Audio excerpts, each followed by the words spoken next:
తాకట్లో ఉన్న మీ బంగారాన్ని విడిపించి ఆ రోజు ఆన్లైన్ రేటుకి కొంటాం. Sharma gold company. పశ్చిమ గోదావరి జిల్లా మొగల్తూరు మండలంలో బుధవారం మధ్యాహ్నం పెను ప్రమాదం తప్పింది. కొండవారిపాలెం గ్రామంలో ఒక ఇంట్లో ఫ్రిడ్జ్ ఒక్కసారిగా పేలిపోవడంతో స్థానికులు ఒక్కసారిగా షాక్కి గురయ్యారు.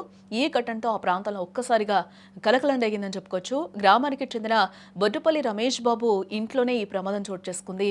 ఇంట్లో ఉన్న ఎల్జీ కంపెనీకి చెందిన ఫ్రిడ్జ్లో మొదట షార్ట్ సర్క్యూట్ ఏర్పడింది. అది కాస్త తీవ్రమై ఫ్రిడ్జ్ ఒక్కసారిగా కూడా బాంబులా పేలిపోయింది. పేరుడు ధాటికి ఇల్లంతా కూడా దట్టమైన పొగలు అలుముకున్నాయి. ప్రమాదం జరిగిన సమయంలో కుటుంబ సభ్యులు ఇంట్లోనే ఉన్నప్పటికీ కూడా అప్రమత్తమై వెంటనే బయటకు పరుగులు తీయడం జరిగింది. దీంతో త్రుటిలో అక్కడ ప్రాణాపాయం తప్పినట్లయింది. ఇక సమాచారం అందుకున్న ఫైర్ సిబ్బంది హుటాహుటిన ఘటనా స్థలానికి చేరుకున్నారు.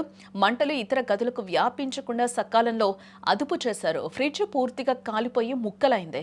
కేవలం షార్ట్ సర్క్యూట్ వల్లే ఈ ప్రమాదం జరిగిందని కూడా ప్రాథమికంగా నిర్ధారించారు. ఆ సమయంలో ఇంట్లో ఎవరికి ఏం కాకపోవడంతో రమేష్ బాబు కుటుంబ సభ్యులతో పాటు అక్కడ గ్రామస్తులు కూడా ఊపిరి పీల్చుకున్నారు. ఈ ఘటనపై పోలీసులు కేసు నమోదు చేసుకుని ప్రస్తుతం దర్యాప్తు అయితే చేస్తున్నారు. తర్వాత లబ్బర్ వాసన వస్తుందని చూశానండి. సుడిదరగా ఎక్కడ మంటలు లేవు. మంటలు లేకపోయేటప్పటికి అప్పుడప్పుడు సర్వీస్ వైర్ నుంచి మంటలు వస్తాయండి. మా ఇంటి పక్కన స్తంభం ఉంది. ఆ స్తంభం నుంచి మంటలు వస్తుంటే ఆ మంటలు అవి పొగ వచ్చేసింది. కరెంట్ స్తంభం ఆ పొగ నుంచి సర్వీస్ వైర్ నుంచి ఇంట్లోకి వచ్చేసింది. కరెంట్ ఎర్త్ అయిపోయింది. వెంటనే మా పక్కన సహోదరులు అందరూ వచ్చి కేకలు అవుతుండగా మెయిన్ లాగేశారు. 2 పర్సన్లకి 2 మీటర్లు ఉన్నాయండి. 1 పర్సన్ మీటరు ఎర్త్ అయిపోయి కాలిపోయింది. అప్పుడు వెంటనే వచ్చి సరే లాగేస్తారు. ఫ్యూజులు లాగేసి వెంటనే ఆరిపోయారండి. అప్పుడు ఆగింది మంటలు. అప్పుడు ఫైర్ సిబ్బంది కూడా వచ్చారు.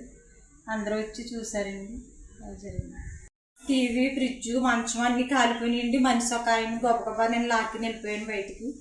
అప్పుడు ఫైర్ సిబ్బంది వచ్చారు. వచ్చేటప్పటికి మా సహోదరులు అందరూ ఆఫ్ చేసేసారు. వాటర్ వేసి ఏటుగా వచ్చింది ఫైర్ సిబ్బంది. క్షేమంగా బ్రతికి బయటపడ్డాము. ఆస్తి నష్టం 1 లక్ష రూపాయల వరకు జరిగింది.